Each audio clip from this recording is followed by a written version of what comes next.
Sport et handicap peuvent être compatibles.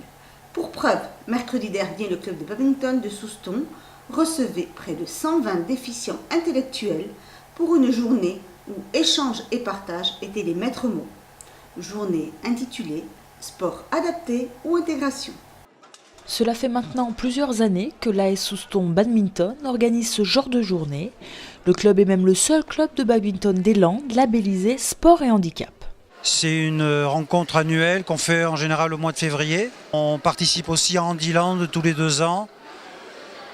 Donc cette journée a été lancée par l'ancien président avant moi, Claude Belair, et j'ai repris la formule.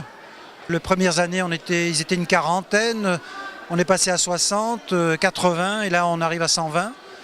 Venus de toutes les Landes et des Pyrénées-Atlantiques, les participants ont pris part avec bonheur tout au long de la journée aux différents ateliers en rapport avec la gestuelle du badminton. Les meilleurs ont même fait quelques matchs. Une journée organisée en partenariat avec le service sport, intégration et développement du Conseil général des Landes, un service unique en France. Il est un peu divisé en deux. Donc il y a le comité sport adapté qui est un plus gros partenaire et le comité handisport. La différence, c'est que le comité sport adapté, comme aujourd'hui, c'est tout ce qui touche à la déficience mentale, troubles du comportement, alors que le handisport, qui est peut-être plus connu parce que plus médiatisé, c'est tout ce qui est handicap physique, sensoriel, moteur. Donc voilà. Quelques enfants de centres de loisirs voisins se sont joints aux déficients intellectuels pour une journée d'échange, de partage, d'intégration, mais aussi pour faire changer le regard sur le handicap mental.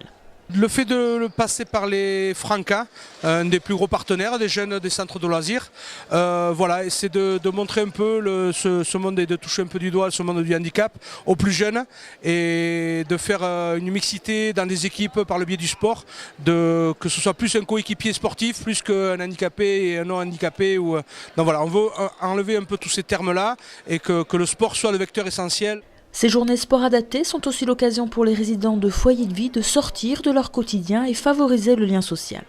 Ils retrouvent sur ces journées des résidents qu'ils connaissent d'avant. Donc déjà au niveau des rencontres, c'est hyper riche pour eux. Ça leur permet d'entretenir du lien. Et puis ensuite, ça leur permet de découvrir des activités qu'on n'a pas forcément la possibilité de mettre en place dans nos structures, soit par manque de temps ou de matériel.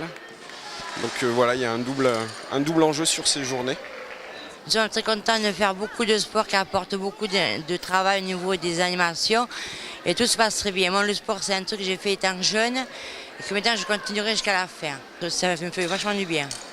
Enthousiasme, plaisir, satisfaction, c'est ce qu'il restait à chacun à la fin de la journée, avec l'espoir de voir ce genre d'initiative se multiplier.